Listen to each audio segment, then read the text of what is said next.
Welcome once again to One Petite Street, and want to invite you to, as you watch today, think about pushing that like button if you do, and also think about subscribing. If you want to get in contact with me, you can do it through the email at onepetitestreet@gmail.com, and of course you can comment down below.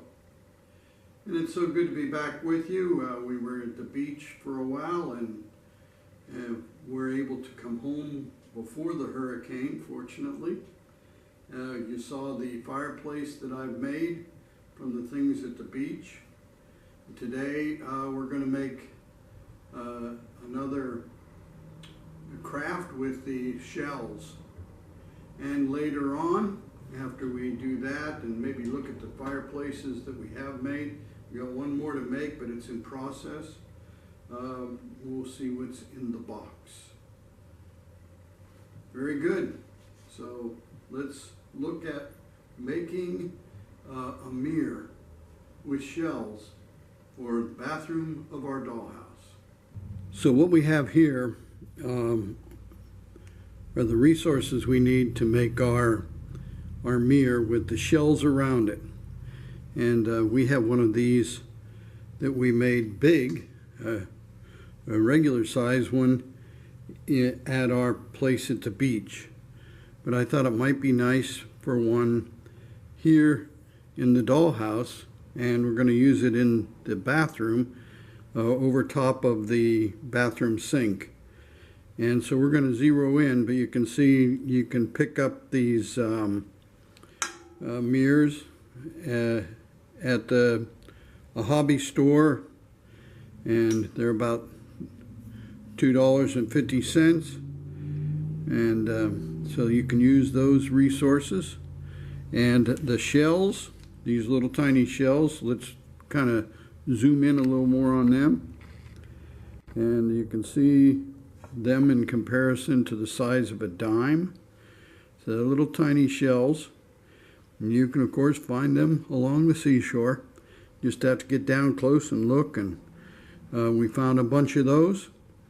And so we got the mirror and the little tiny shells. I got a dime there so you can see about the size of those shells. And what we're going to do is we're going to glue those shells around the edge of our mirror and make a very nice mirror to go in our bathroom above the sink. So let's get at it and do it.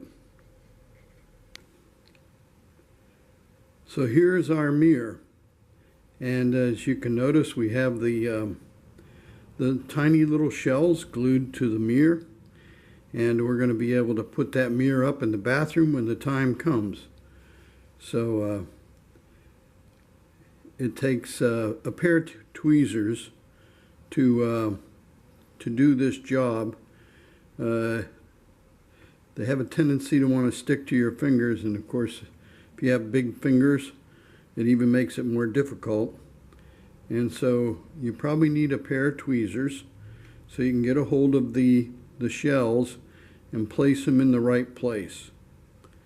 And so that's our project, to make a mirror that is lined with shells for the bathroom of our dollhouse, our 1950s dollhouse. And as I say, we have a mirror in our place at the beach. It's square, but my wife has beautifully done it with shells all the way around it, and so I wanted to kind of copy that in the dollhouse.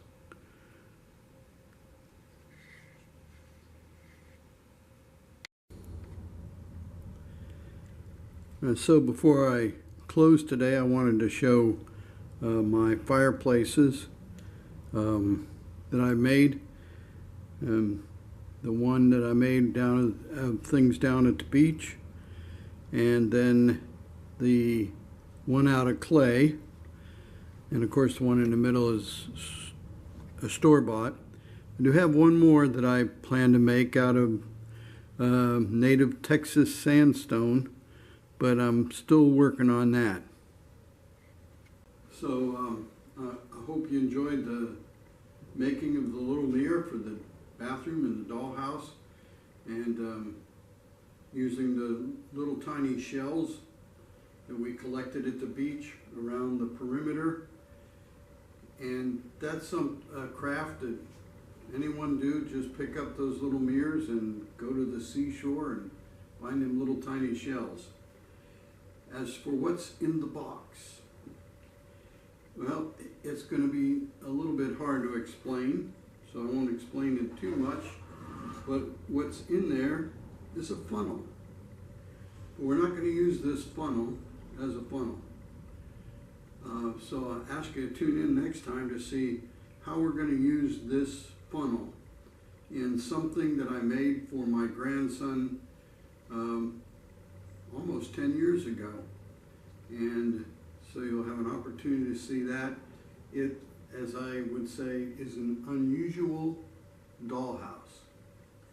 So I thank you for tuning in. I hope you have time to think about the small, wonderful things in life.